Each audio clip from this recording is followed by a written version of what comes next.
So we're going to be looking at 7 titles of the Mashiach in Matthew chapters 1 and 2.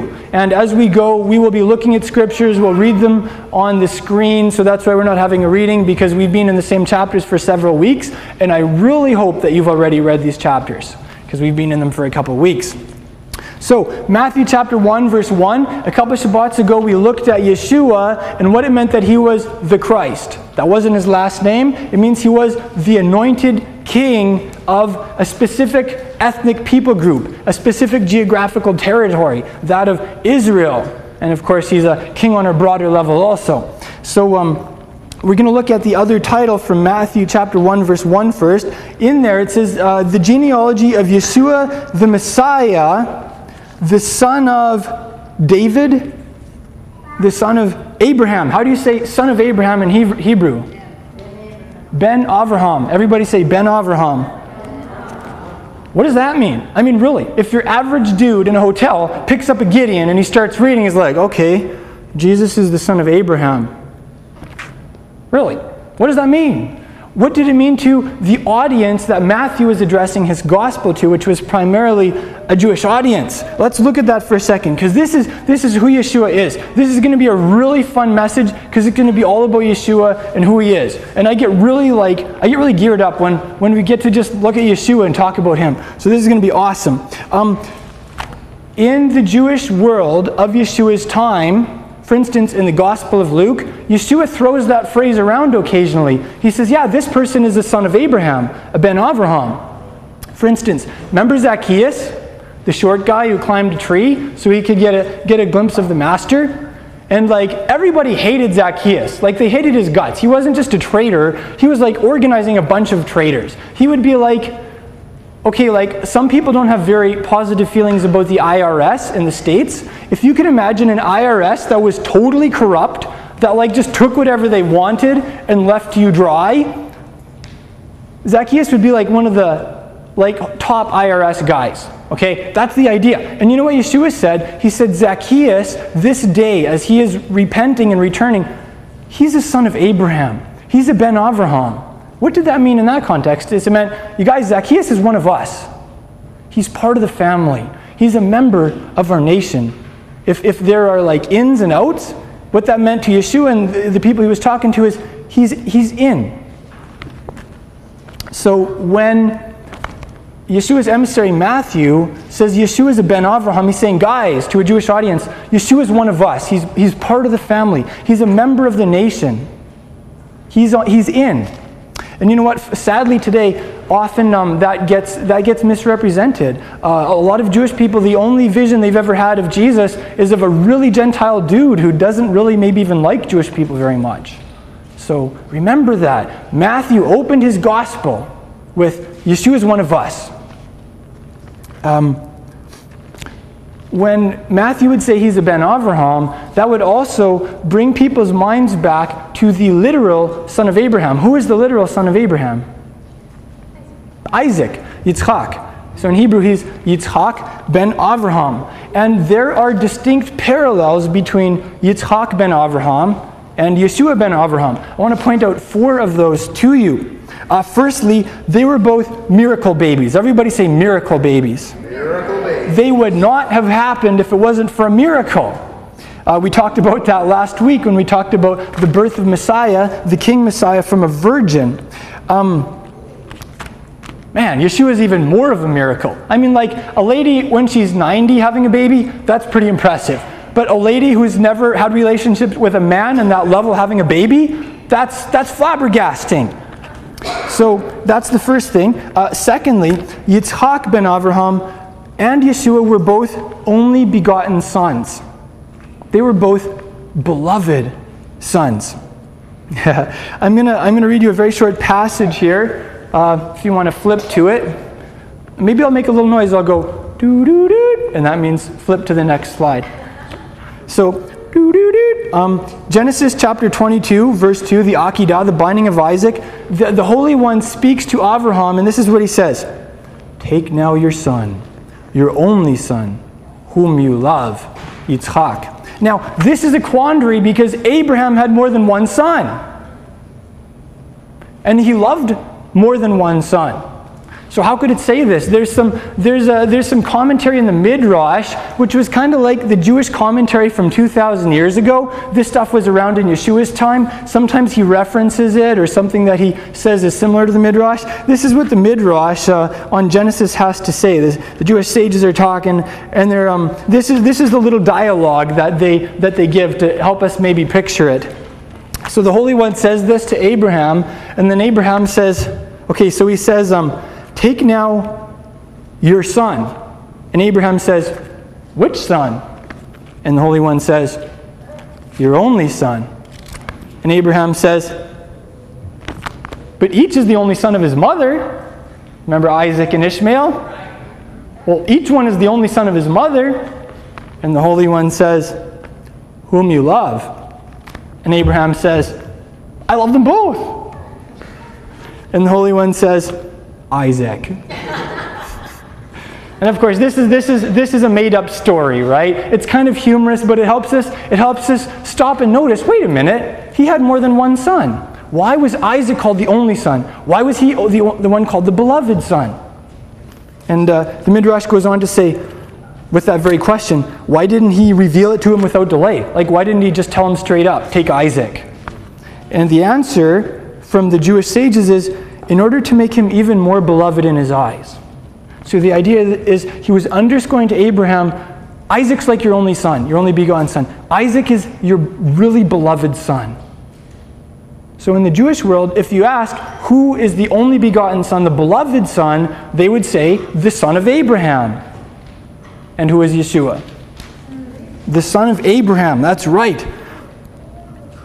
The Father also says in Matthew chapter 3, this is my, what? Beloved Son, in whom I'm well pleased. So like the Father, when he would look at Yeshua, he would have such good feelings about Yeshua. Like Yeshua made his Abba really happy. Like the Father in heaven, he really liked Yeshua. He really likes Yeshua. That's the idea there. I want to give you a practical assignment. This doctrine of Yeshua being the only begotten Son, the beloved Son. I'm going to give you a practical assignment from this doctrine. Often when we pray today, maybe we'll be feeling down, we'll be feeling depressed, maybe our self-esteem will feel totally gutted, maybe we'll feel suicidal, whatever, you name it, right? Very often what we do in times like that is we focus on how God loves us. We say, God loves me. God really loves me. And you know what? That's a good thing. You need to know that. You need to feel that deeply. That is a truth. And often if you're attacked spiritually, that will be something that will be attacked. However, I'm going to give you a bigger picture for how to pray.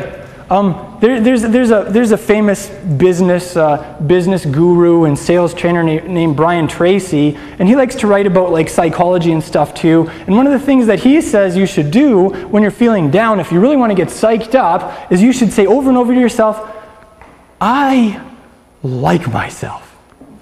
I like myself. And I'm not recommending you do this, right? But I'm saying from a pop psychology viewpoint, this is a big thing. Pull yourself up by your bootstraps. Say things like, I like myself. I like myself. I like myself. I like myself. And actually, if you do want to if you really do it sometime just for kicks, because it's funny, right? It's even better if you do it when your family's in the room and you jump up and down and say it over and over really loud. I like myself. Oh, boy. Anyway, I really like myself, yeah. But anyway, sometimes, we almost do that in prayer. Except we insert God there instead of I, right? He likes me, and that's cool. It's a wonderful, wonderful thing to realize he really likes you. Like the whole love thing, it's kind of cliched sometimes. Oh yeah, he loves you, but he does like you. He really likes you in Yeshua. And here's a further practical assignment for you though. It's not all about you. It's all about Yeshua. And you are a beloved child, but the really, really beloved child is Yeshua. So here's something for you. Next time you're feeling empty, you're just not feeling the love or whatever, focus on Yeshua and just be like, wow, Father, you really love Yeshua. Father, you really like Yeshua. Like when you look at your son, actually what we're going to do is I think if we can just have our comments and stuff at the end, that'll be good. Like when you look at your son, your face beams. You're so proud of him. And when you do that, it takes your eyes off yourself, which is often the first step out of like self-pity and all that stuff. And it puts your eyes on Yeshua, who is glorious. And when you begin to see the Father's love, I guarantee you it will radiate on you too. So that's something you can do. Just enter into the fellowship between the Father and the Son. Look at the Father and say, Father, wow, how much you love your Son. Look at Yeshua and say, wow, Yeshua, the Father loves you so much. You're the beloved Son. And before you know it, you will be swept up in the fellowship of what is often called the Godhead. That's a practical assignment that you can do, especially if you have more of a contemplative leaning in prayer. Thirdly, Isaac is the one who would receive the promises, especially the hallmark promise of the land of Israel. So when Jewish people hear that Yeshua is the Ben Avraham, like Isaac, immediately that should register Yeshua is the recipient of the covenant promises. So if Isaac was promised that he will inherit the land of Israel, then the ultimate fulfillment of that will be in Yeshua, the ultimate Ben Avraham, inheriting a geographical territory that is hotly disputed today. It includes the Gaza Strip, the West Bank, and even includes parts of the country surrounding Israel. Ooh, that's really political. But you know what? When Yeshua comes back, it's all his. The Father is going to inherit that to him. This is an important point because there is a massive battle going on a global level today for the land of Israel between at least two world religions. Islam says the land of Israel is ours. We are the beloved Son. We are the inheritor of the promises. Judaism says the land of Israel is ours. We are the beloved Son. We are the inheritor of the promises.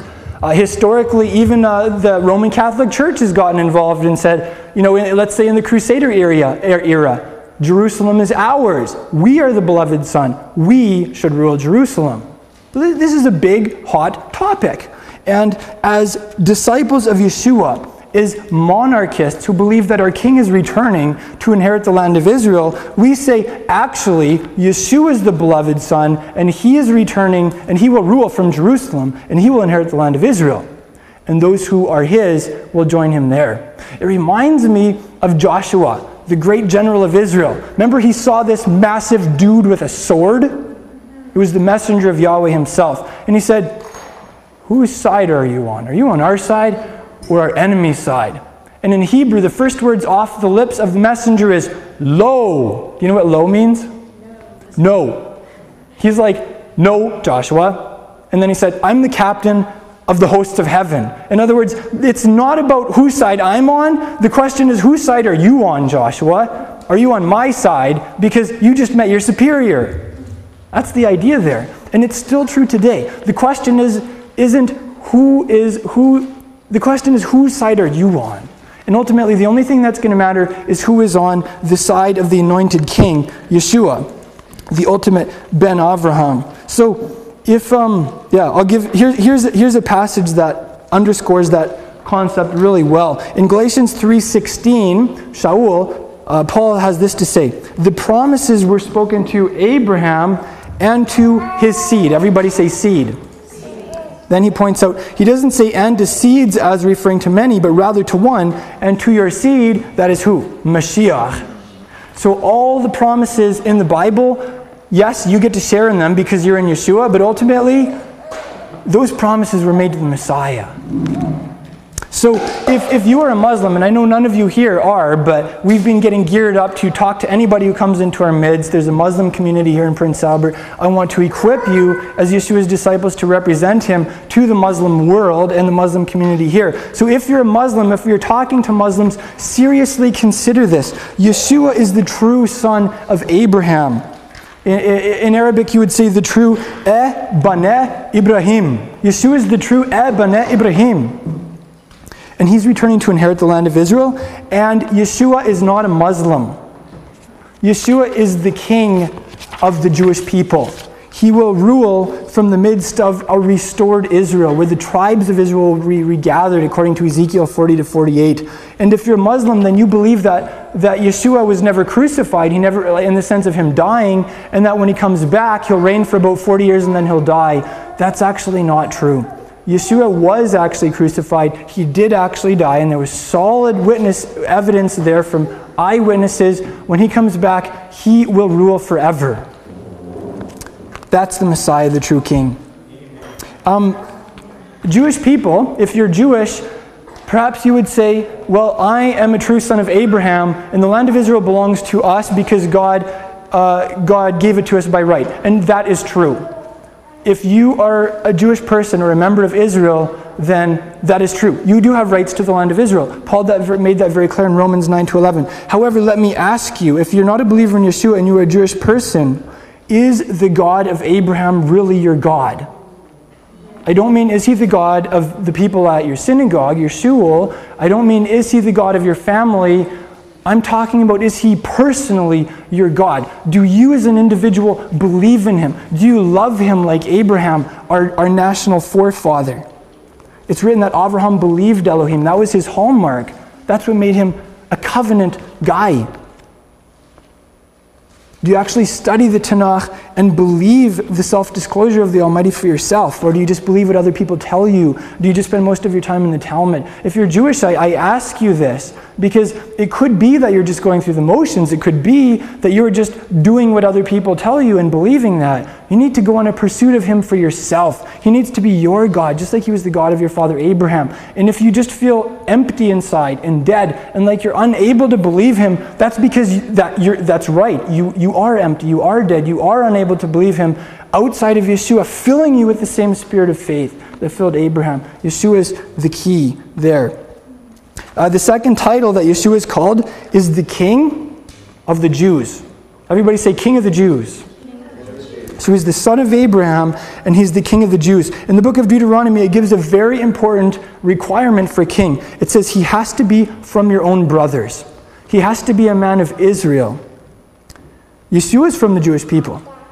That's the idea here. When it says the King of the Jews, it's saying Yeshua is from the Jewish people. He identifies fully with the Jewish people. Get this, when Yeshua talked about the Jewish people, he didn't say them and they, he said us and we. I'll give you a passage, John chapter 4, verse 22. This is Yeshua talking to the lady, the Samaritan lady at the well, and he says, you worship what you don't know.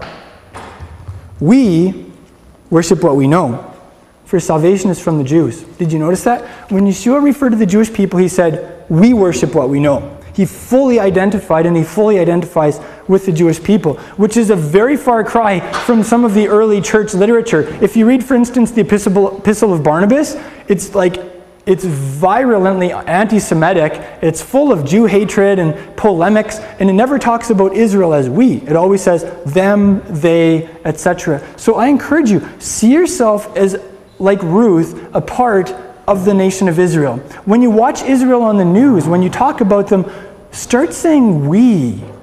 Start taking it personally. Start saying us and just see if that doesn't help you to be more in Yeshua's mindset. So that's a practical assignment for you. When you talk about Israel and the Jewish people, say us and we. Kind of like Glenn Beck did recently when he gave a speech in Israel. That was awesome.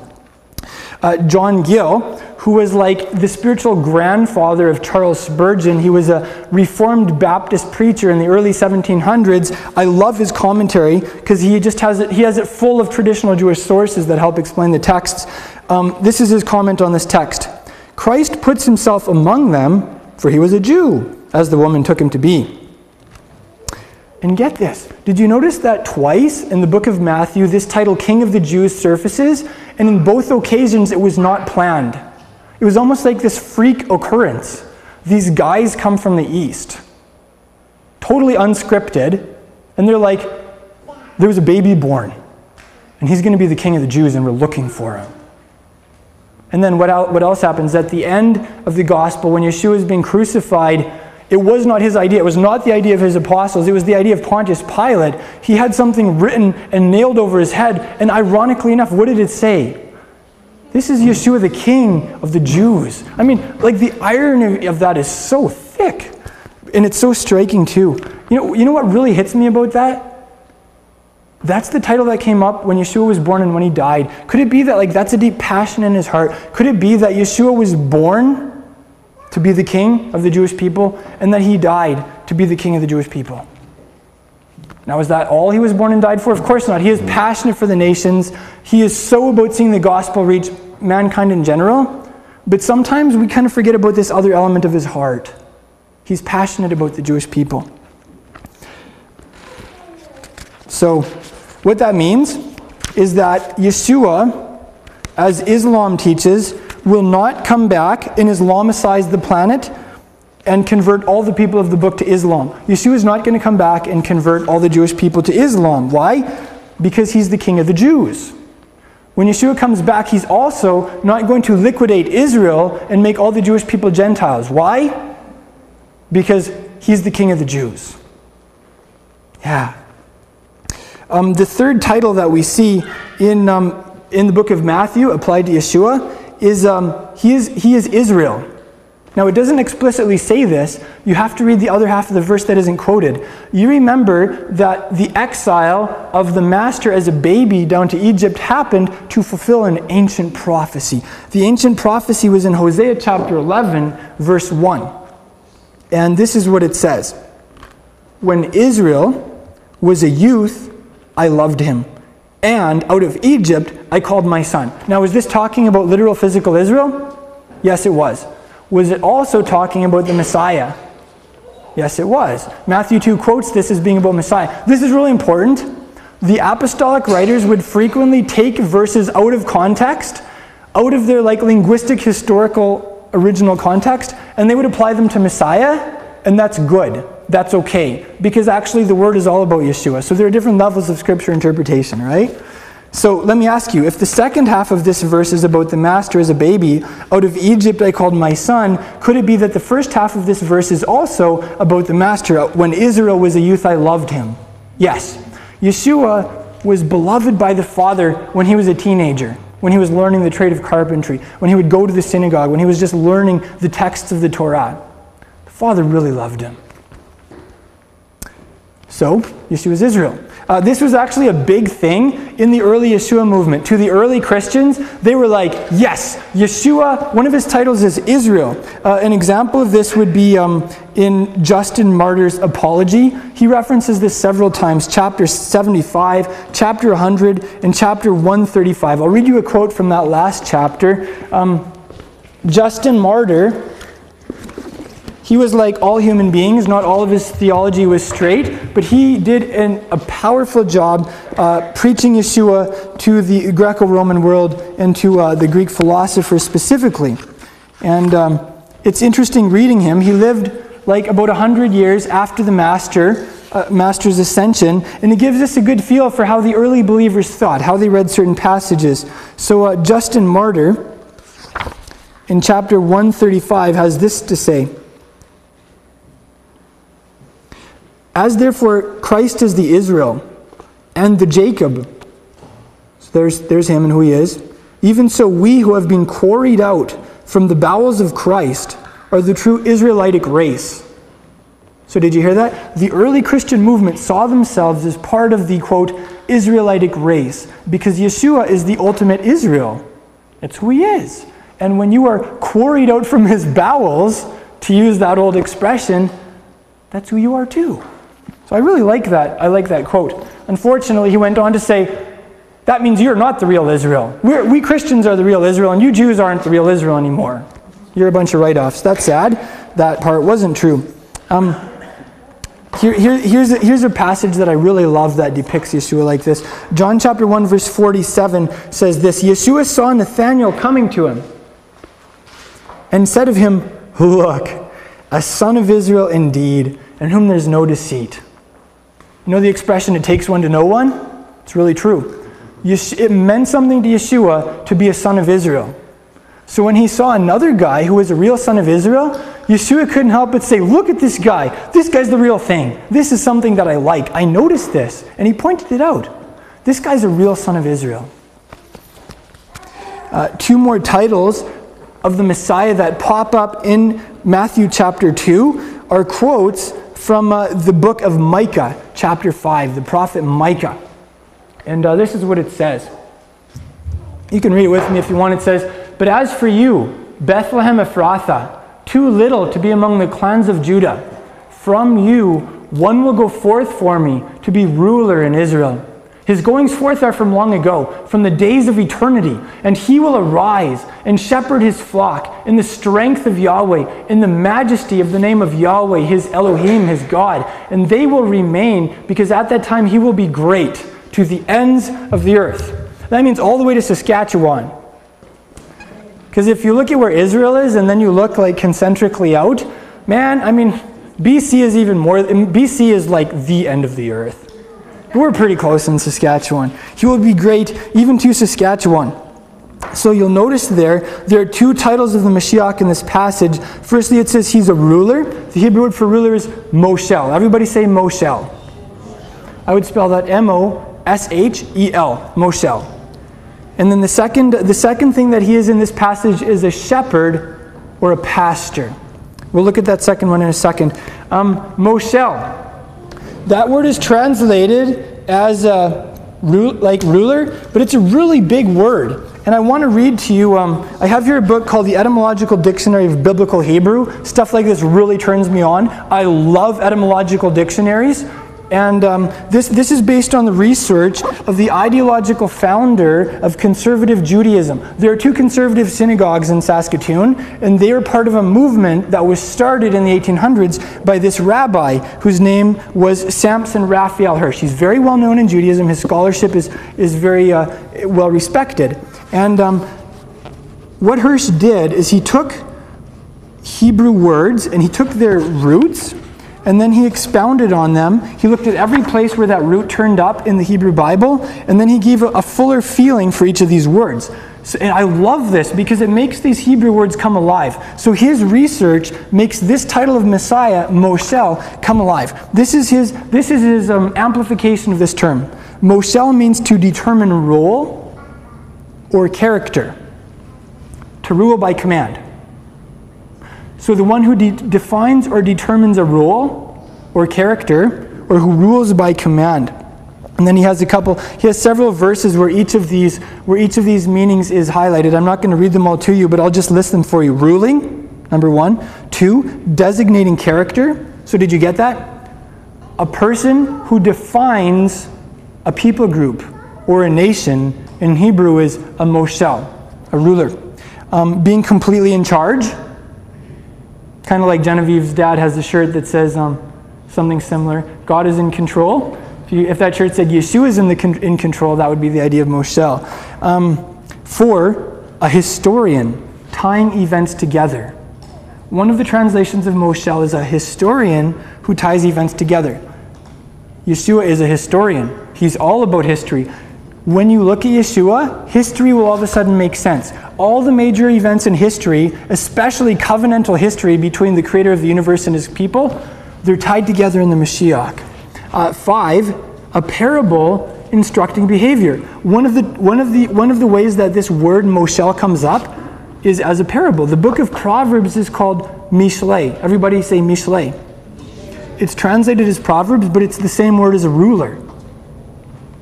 What does this mean? Let's unpack that for a second. There's something about a proverb or a parable that defines the way people think, that designates character, maybe even on a national level. What would be some examples from the pagan world? Greek mythology, those were like this word, okay? They were parables, and they defined the character of the Greek culture. Greek heroes and pseudo-gods were immoral, so Greeks were immoral. That's kind of the idea here. So think about this. What was the famous technique that Yeshua employed when he was talking to people? He told a lot of stories. Like, he wasn't a dry theologian. He did not walk around like trying to get people to go to 4-hour systematic theology classes. He would just kind of walk around and tell like little stories.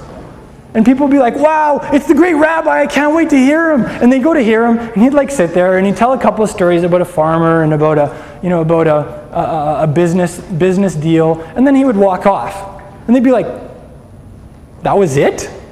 What was that? That's the idea behind Yeshua as a moshel, about a ruler who tells parables. And through those parables, he was like defining the character of his kingdom. He was communicating like what it was all about. So I really love that nuance. The last one here you can read is an example or type. Actually, there are 2 more. Example or type, that's Yeshua. And then finally, the last one that sometimes turns up in Hebrew is as a pun or a joke. Sometimes this word means a pun or a joke in Hebrew. Is Yeshua something of a pun? Yes, some of his sayings are hard to figure out. Often they're called the difficult sayings of Jesus. Is he a joke? No, but he's a joyous person, and some people mock him in a joking way. So maybe what that goes to say is, if you are a real ruler, yeah, people are going to mock you and make jokes about you. It comes with the territory. So that hopefully gives us a fuller feel of who Yeshua is as a ruler. Often today, people try and make Yeshua out in their image. So the communists say he was a communist. The Orthodox Jews say, well, okay, many of them won't, but some of them will say, yeah, Yeshua was an Orthodox Jew. Or Karaites will say, yes, he was a Karaite. You name it. Like, everybody likes to try and make Jesus out in their image and make him the patron saint of their cause. That often happens. The idea of Yeshua as a Moshel, one who defines, is to say, no, you don't put Yeshua in your box and define him. You come into his box and he let him define you. And that's gonna shoot you out of every other box that you're in, because he just doesn't fit in human society. He's there to define human society. He's there to define Messianic Judaism and our movement. That's the idea. And that really excites me. The next title here in this passage, it says that he is the shepherd or the pastor. I kind of like thinking of Yeshua as a pastor, because that's who he is, and that means a shepherd, right? So let's see. In Jeremiah chapter 3, verse 15, it says this: "Then I will give you shepherds after my own heart, who will feed you on knowledge and understanding." I want to look with you at this concept of a shepherd based on the research of Rabbi Samson Raphael Hirsch also, because it really brought it to life for me.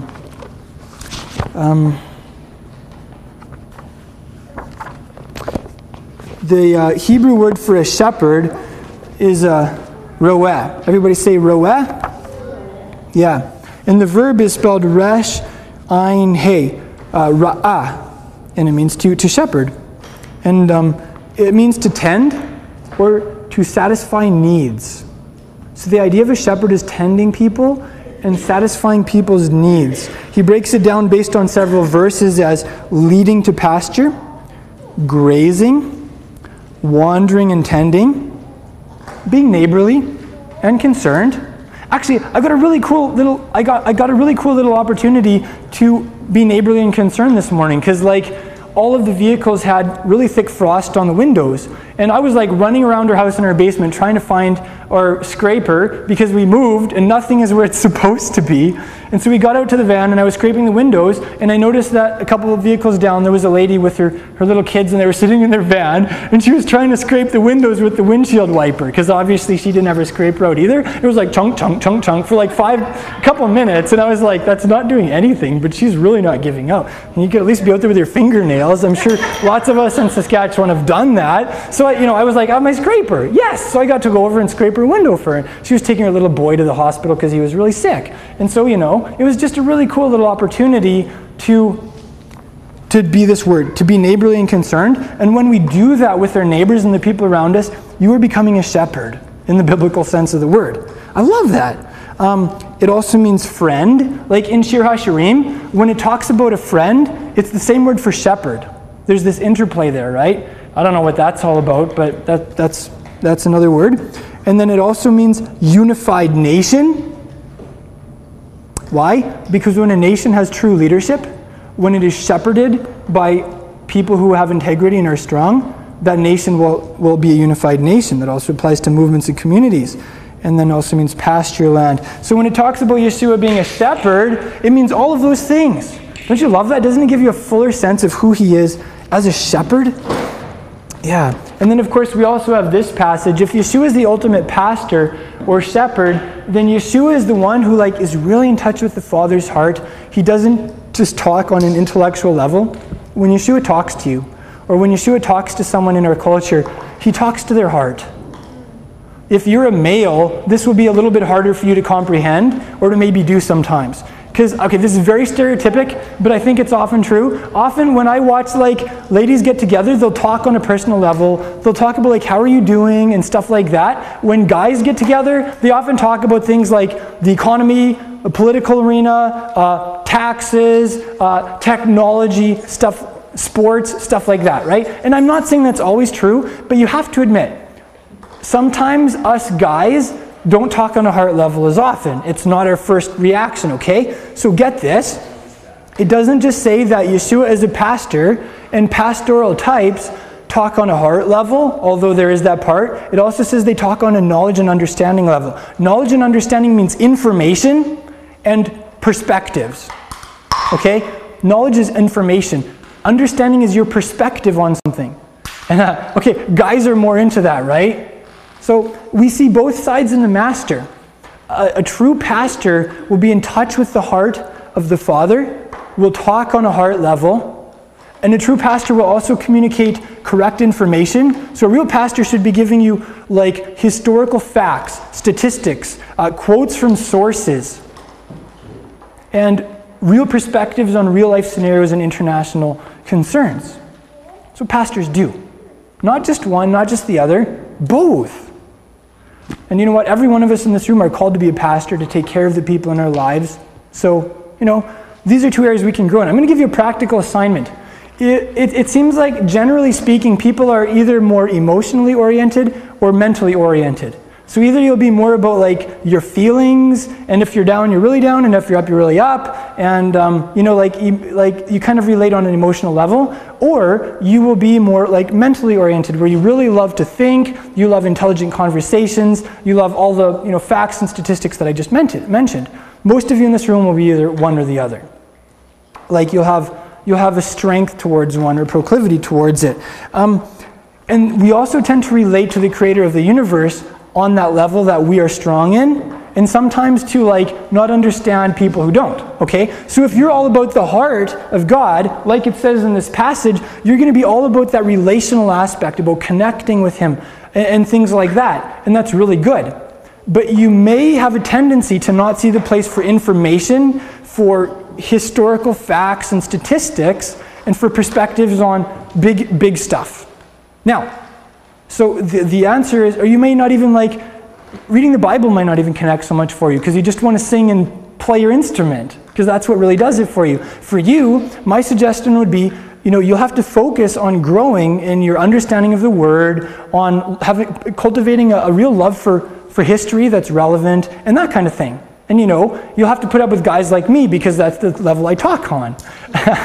And you know, there's a part for that. Now, if you're a person, I'm more like this. If you're someone who is more mentally oriented and you like to think and you like to study, the challenge for you will be to break out of your brain and stay in touch with your heart and learn to relate from your heart and talk to the Father from your heart and pray from your heart. And for some of us, that's a big challenge. If we are in a certain mold and we've been conditioned to think a certain way for years, it will be a challenge for some of us men to break out of our brain mold and learn to also operate from our hearts. David was a great example of that. I think David was probably more emotionally oriented. Like when David was up, he was really up, and when he was down, he was really down. Like, read the Psalms. It's crazy. You know, David, like when they were bringing the ark up, he was a man and he was dancing wildly. So, you know, if for those of us who are more stuck in our brains, that's good, but your challenge will be to break out in the heart of Elohim and learn to dance and learn to be passionate, and don't be scared to show it, because in the kingdom culture, real men do dance, real men do show emotion, and it's okay, because Yeshua is the ultimate man and he defines masculinity. And Yeshua wasn't a really cold, stiff dude. And he didn't always walk around talking from his head. He had a really big heart. He's the ultimate son of David. So there's some practical assignments for both sides based on this concept of a shepherd who is after the heart of Elohim and who also feeds people on knowledge and understanding. At the end of Matthew chapter 2, it says that Yeshua would be called a Nazarene. Everybody say Nazarene. Nazarene. Now, a lot of people mistake that to mean he was a Nazarite, like he had long hippie hair, which is probably why in most of the artistic depictions you'll see of Yeshua, he had long hippie hair, even though most Christian cultures that produce that art say that it's a shame for men to have long hair. I just really don't understand that whole paradigm. It's kind of like, man, why does Jesus always have long hair? In the Jewish world, he probably had short hair. Yeah.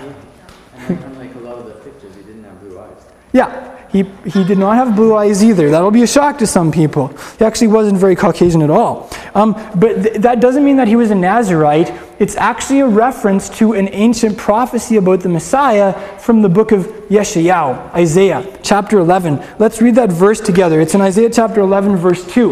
And this is what it says. Then a shoot will spring from the stem of Jesse, and a branch, the Hebrew word there is netzer, from his roots will bear fruit. The Spirit of Yahweh will rest on him.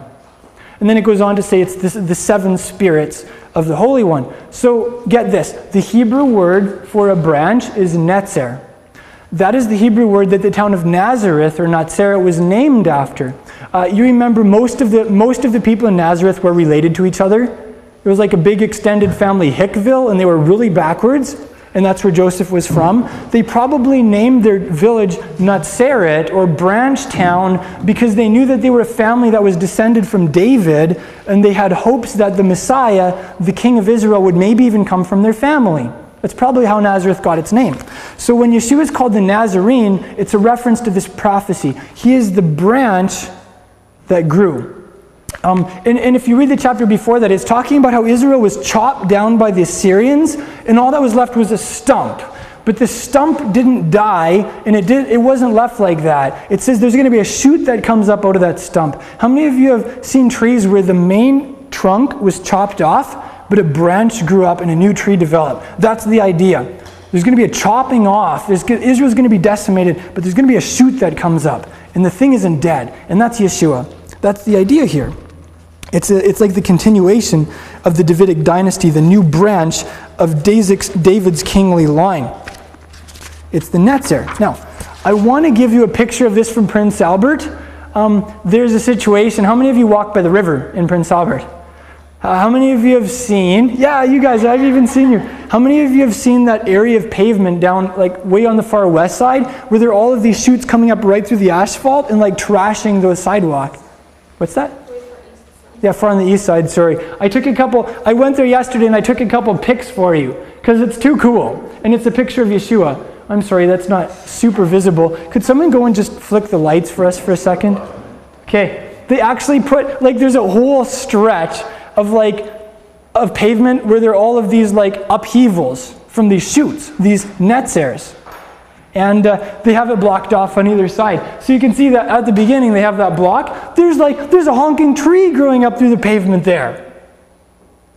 And then I have one more picture that I took of it for you. So you can see a bunch of other ones. They chopped out a bunch of these little ones that were heaving up through the pavement, but they didn't take out the tree yet. I don't know, it'd be kind of cool if they left it there, just growing right through the sidewalk. Like 5 decades from now, there'll be this huge tree and people will have to go around it. I think that would be awesome. You can turn the lights back on, thank you.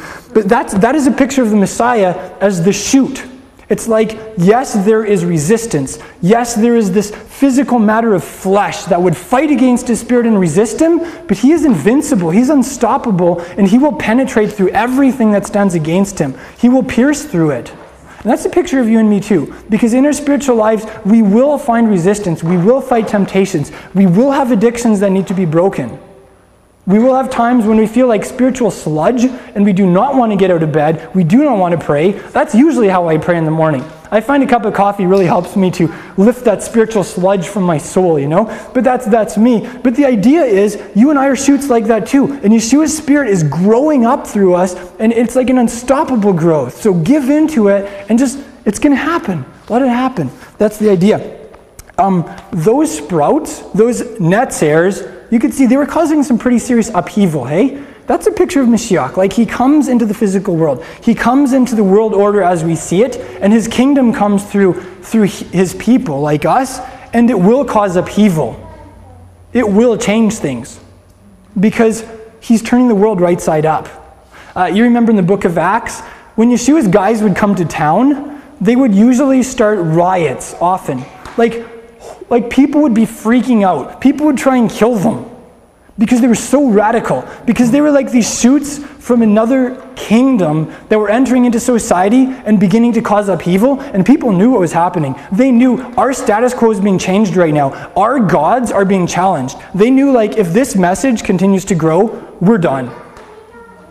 And so they would freak out. They would riot. They'd try and kill these guys. But that's the picture of Yeshua as the Netzer, the Nazarene, and that's the picture of us as Nazarene congregations. Do you remember in the book of Acts and in some of the last chapters, one of the accusations that was leveled against Paul was that he was a ringleader of a sect, a Jewish sect. And they were called the Nazarenes. Why were they called that? Because they were followers of the Nazarene. They were followers of this guy who was the kingly shoot from the stump of Jesse. And you know what? They were causing a lot of trouble in Israel too. They were challenging the status quo. They were like turning their society right side up. And people were freaking out about it. So that's the idea of Yeshua as the Nazarene. I will give you one last title of the Mashiach from this passage. I think this is the one that's been most meaningful to me, especially in tough times. In Matthew chapter 1, verse 21, the messenger just says to Miriam, to Joseph, he says she's going to bear a son, and call his name Yeshua, for he will save his people from their sins. And okay, in English, it's like, what's the connection? Call his name Jesus because he'll save his people. Does Jesus mean Savior or something? Actually, there's a parallel passage that I really love. My buddies and I kind of like puzzled over this one when I was little. In the book of Jeremiah, just when he was like a young prophet, when he was being mentored by the Ruach HaKodesh, and he was growing in his gifting, he had this little vision. It's in Jeremiah chapter 1, verse 11. And this is like the first vision he has. It says, "The word of Yahweh came to me saying, 'What do you see, Jeremiah?' And I said, 'I see a rod of an almond tree.' 'Okay.' Then Yahweh said to me, 'You've seen well, for I am watching over my word to perform it.'" And I remember my buddy Kirk, when we were like 16, we'd get together and we would just burn spiritually together and pray half the night and stuff. And he was like, "This does not make any sense." "What do you see, Jeremiah?" "A branch of an almond tree." "That's right. And I'm watching over my word to perform it." It's like, like, I'm having a mental disconnect here. I don't get it. And if you read the Hebrew, the word for watching over something is shakad. And the word for an almond is the same word. It's the same verbal root, right? So he's saying, it's kind of cool. Like, the Creator is actually into wordplay and puns, evidently. So he shows Jeremiah a shakad, and then he says, "That's right, Jeremiah, because I am shakad over my word to perform it." Like, seriously, that is a pun, you guys. That is Hebrew wordplay. And this was like the level that the Creator was communicating with his friend Jeremiah. It's kind of cool. It's the same thing here. The name Yeshua means salvation in Hebrew. So in English, you'd have the idea of, call your son salvation because he's going to save his people. I love that. That's why we call our Savior Yeshua in our community. Jesus, I have no problems with the name Jesus. It's just that often it doesn't communicate very well who he really is. Because a lot of people have a lot of really weird impressions about Jesus, and there are all kinds of false versions of Christ out there. When you call him by his Hebrew name Yeshua, it underscores really well who you're talking about. And also, that's a Hebrew word that means salvation. So every time you're saying that, you are saying Yeshua's salvation, Yeshua's salvation. That's just powerful. Yeah. Actually, this is something that the early Christians were into also, the early Greek-speaking Christians. In Justin Martyr, in his apology, it was like his huge defense of faith in Messiah to the Greco-Roman world. He has this to say in chapter 23. He says, "The name Jesus in the Hebrew language means Savior in the Greek tongue." And then he has the Greek word there for Savior. So actually, Justin Martyr pointed out, the name Jesus or Jesus in Greek, in Hebrew it actually means Savior. So this was something that was really close to the hearts of the early believers in Yeshua who weren't Hebrew speakers necessarily. How did Justin Martyr know that? I don't know. Maybe even Greek-speaking believers in Yeshua who were not Jews at all, maybe they called Jesus Yeshua, because it seemed to be something that was meaningful to Justin Martyr. So take note of that. There's probably historical precedence in the early church for calling Jesus by his original Hebrew name, based on this quote from Justin Martyr. Notice something in this verse. You can back up to that verse. It says, it doesn't say, call his name Yeshua, for he will save his people from Roman oppression. It doesn't say, for he will save his people from the Third Reich. It doesn't say, because he will save his people from existential threats from Hamas, Hezbollah, and Iran. What does it say? It says, he'll save his people from their sins. That's different. That's a really different paradigm. Why? Why did he say he'll save his people from their sins? This is why. Because in the Torah, the Almighty promised that Yahweh would save his people from external threats, from aggressors, from nations that would attack them. He promised military victory. He promised that they would have shalom in their land if something. It's conditional. If you listen to my voice, if you're true to my covenant, if you keep my commandments. In other words, if you don't sin. So, existential threats to Israel are a symptom of sin. Now let me ask you, in the medical world, do you treat the symptom or do you treat the disease? You treat the disease. Okay, unfortunately, often we don't. Often we'll just pop pills and pharmaceuticals and try and treat the symptoms. But that doesn't work long term, does it? So this is really good news for Israel. The really good news is it's not just about educating yourself better in Torah and Talmud. It's not just about trying harder. It's not about you and your choices. It's about Yeshua's power to save you and change you from the inside out. And that's really good news for a lot of Jewish people. Because the gospel that most Jewish people have heard isn't a gospel. It's, well, try harder, make the right decisions, modify your behavior, and just do what's right. And you know what? Most Israelis are they're not Orthodox religious because they can't. They just say, I can't. I'm sorry, I can't. So this is really good news for Israel. Yeshua says, I will come and I will save you. I will change you and turn from the inside out. I will actually move you by the power of my Spirit to do the Torah and not to sin. We don't have a Jewish community here in Prince Albert, so maybe some of you are like, this doesn't really immediately relate to me. But if you are Messianic, if you're in a Messianic congregation, you're on a collision course with the Jewish people. You're going to come in contact with Jewish people, I guarantee you. So just hold that in your mind. That's why I continue to kind of point these things out, because I want to be equipped to represent Mashiach accurately to the Jewish community. So you know what? Often today people will pray like, God, just deal with Hamas and strike down Hezbollah and silence Ahmadinejad and Iran and all this stuff. And I suggest you praying like that is actually treating the symptom instead of the disease. Ahmadinejad is not the disease. He is a symptom. The disease is sin.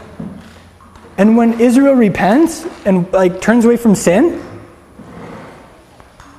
guys like that aren't even going to be around. It says in the book of Proverbs, when a man's ways are pleasing to Yahweh, he even makes his enemies to be at shalom with him.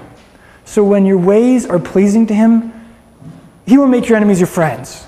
That's what it says. And actually that's a verse that's very popular in the Jewish outlook when it comes to interpersonal relationships. You'll also notice here that it doesn't say in this verse, call his name Yeshua, for he will save his people from clinical depression or physical ailments or anything else that, counselors, therapists, shrinks, doctors are dedicated to dealing with. Now let me ask you, did Yeshua come to save people from depression? Yes. Did he come to heal people physically? Yes. But is that what this verse says? No. And why is that? Because those things, again, are symptoms of sin.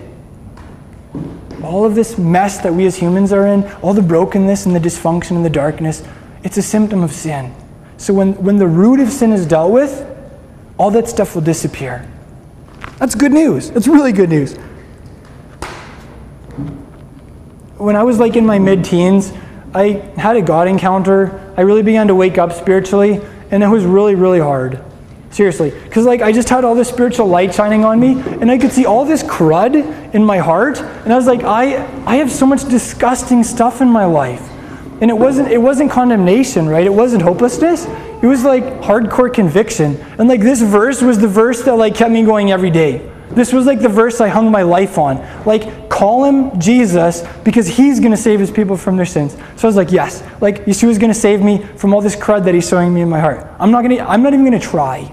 I'm not even going to try to save myself. I'm going to let him do it. And he's going to do it. Well, that's good news. Let me ask you, if you don't know what sin is this verse going to mean anything to you at all?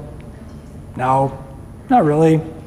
I want to give you a biblical definition of sin. 1 John chapter 3, verse 4 says this, everyone who practices sin also practices lawlessness. The Greek there is anomia. It means being without Torah. And sin is Torahlessness.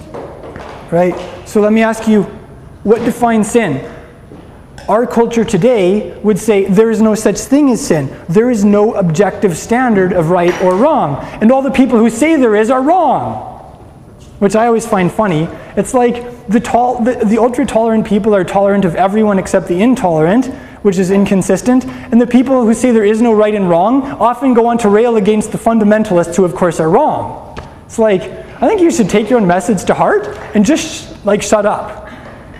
Because apply what you believe to your own life and quit saying that anybody's wrong, because there's no such thing as right and wrong if you really believe that. Really, I mean, that would just totally change the political scene right there if people took their own philosophy to heart. And I love those people, but I think they need to get a little more consistent. As believers in the creator of the universe, the God of the Bible, we believe that his word defines sin.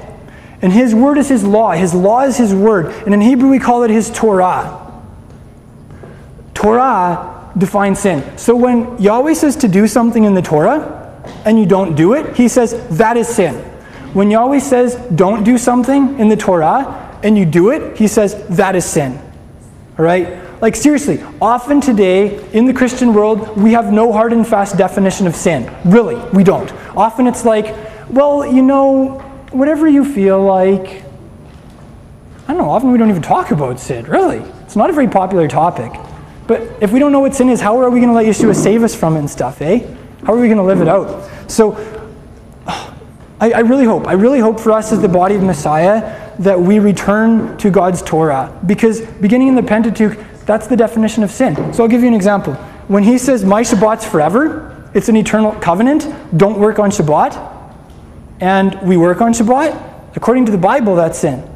Now, I understand we are in exile. Some people have to work on Shabbat, right? They don't have a choice. I'm not talking about that. I'm just using that as an example. And we could go on, right? But very often, we've just glossed over all the practical instructions that are for the people of God today from the Old Testament. And as a result, we have no hard and fast definition of sin.